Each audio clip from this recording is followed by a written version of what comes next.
Welcome, students.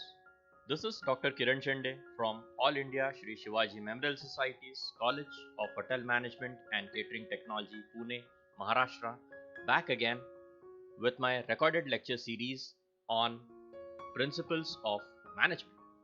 Today's topic is planning. Let us now begin with part 2 on principles of management. Planning. Objectives of the class is to learn various advantages and disadvantages of planning.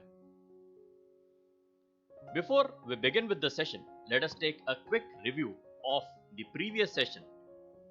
What have we understood in the previous session?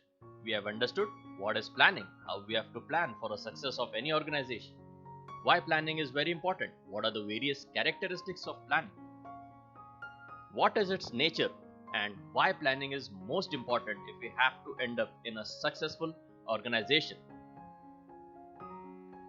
Let us now begin with our first objective of the day, that is advantages of planning. The first advantage of planning is planning leads to effective and faster achievements in the organization. Achievements by means of goals of the organization. So if you plan well, you can achieve the goals really fast. Since planning foresees the future, it makes a provision for it. It gives an added strength to the business for its steady growth and continuous prosperity. So planning always foresees the future. If you plan well, if you see the future well, you can execute it really well. So planning does all that for you. It is secures utility of purpose, direction and efforts by focusing attention on the objectives. So it always keeps and focuses on the objectives of the organization. It gives directions to it. Hence, unnecessary duplication and overlapping is eliminated to a very greater extent. This has a very good impact on minimizing the operational cost of the organization. So if you plan well, you can get down the operational cost to a very greater extent, which will be very good for any operation in any big organization. Planning ensures an even flow of work, minimizes false steps, and protect against unwanted deviations. So if you plan well, you don't have to take any unwanted deviations. It enhances the efficiency of other managerial functions. So it enhances the efficiency of those to perform them really well. It provides an effective basis for control in all organizations, whether it is a big organization or small organization. It fixes up control on everything and anything what employees do. It facilitates the process of decision making. So if you plan really well, you can take decisions very fast. So that is what planning will help you in taking a correct decision at a correct time. Planning enables the management to implement future programs in a systematic way so that the management may get maximum benefit out of the framed programs or the planned programs. It enables all activities to be conducted in an orderly and coordinated manner in order to achieve the common goals of the enterprise. So it enhances the goals of the organization to a greater extent. With rapid growth of technological development, it is essential for a manager to keep abreast and updated with the technology. Otherwise, the product are likely to become obsolete. Planning helps in this process. So if you really plan well, you can keep yourself abreast with the new trends and technology coming up in the market so that you have an added advantage over your competitors. So planning will help you in achieving that process well. By avoiding waste of man, machinery, material, planning indirectly leads to larger economy. So if you have planning over everything, you can have it a greater extent on or a greater impact on your economies.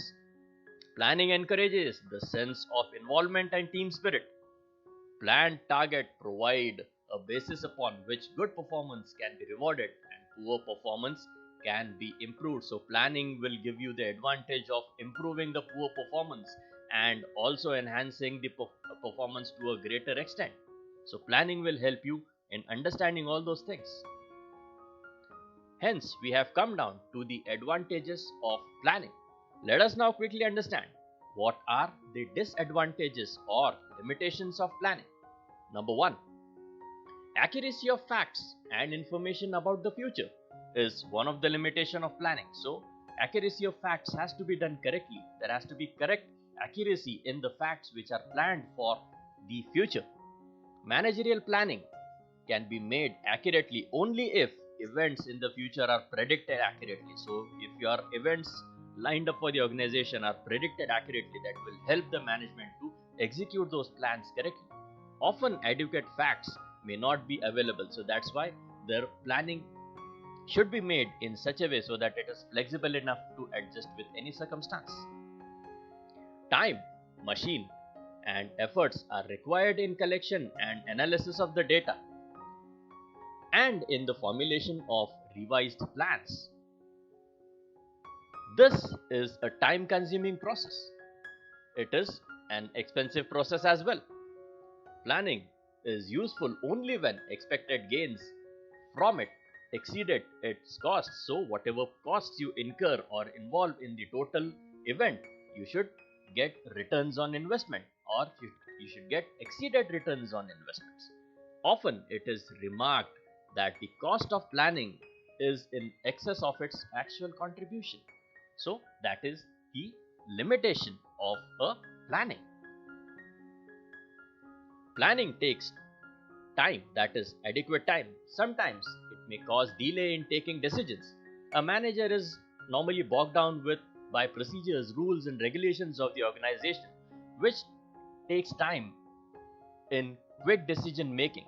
So it impacts on taking a right decision very fast in an organization. Planning may cause a false opinion that all problems will be solved if the plans are implemented. So that's a false opinion. If your plan is correct, it is not always that it may fall on the correct place. So there has to be a flexibility in those plans. In practice, management must revise the plans continuously and check for its execution. So the point over is, it is not only important to make a foolproof plan, but it is always be checked on a continuous basis to check its effectiveness. That is what is very important for an organization. Another major limitations of planning is that there are various alternatives to combat certain problems. Every alternative has its own merits and limitations. Every alternative present different results also, so it depends upon what kind of alternative you are using. In this way, diversity of alternatives causes many difficulties in the way of formulating planning. So there has to be alternatives and it has to be planned really well. That is one of the limitations of planning. The effectiveness of planning may be greatly influenced by the external forces, controllably, of which is not in the hands of the planner. So if plan A doesn't work, then you have to be ready with plan B. If it doesn't work, you need to be ready with plan C. It makes the entire organizational extremely rigid. So that is the disadvantage. If you stick to your plans, it makes the organization a little rigid. So your plans should be made in a way so that it is flexible enough and could not be controlled by government organizations, or natural calamities may cause hurdles in the implementation of the managerial plans. So that is how your plan has to be made foolproof. So these are certain limitations or disadvantages of planning. Planning will lead to a probable result and not an assured outcome. So you can only predict the result. You cannot assure that the result is going to be like that. So it's a prediction. You get a probable result. In the planning process, the quality of output depends upon the quality of input. Very important. So if you have to have a good output, your quality of input has to be correct. Then only it will give you the maximum output and output what you require. Tendency towards inflexibility or reluctance to change is another drawback of planning. So if you are not reluctant to change, or if you're not flexible, so that's a very major drawback. It encourages false sense of security against risk of uncertainties. So that is a false statement which planning does. Standing plans demand repetitive operations, but in the absence of such operations, plans lose their significance. So it is very important that it needs to be checked on a continuous basis. Hence, we have come down to the end of the chapter or the topic. These are few references which are used to make this video. Thank you very much for patiently listening. If you have missed upon the part first on the chapter called as planning, you can browse my YouTube channel. If you have liked this video, do click the subscribe button to watch more videos on my YouTube channel. Thank you very much. For your information, part 3 will be followed very soon. Thank you.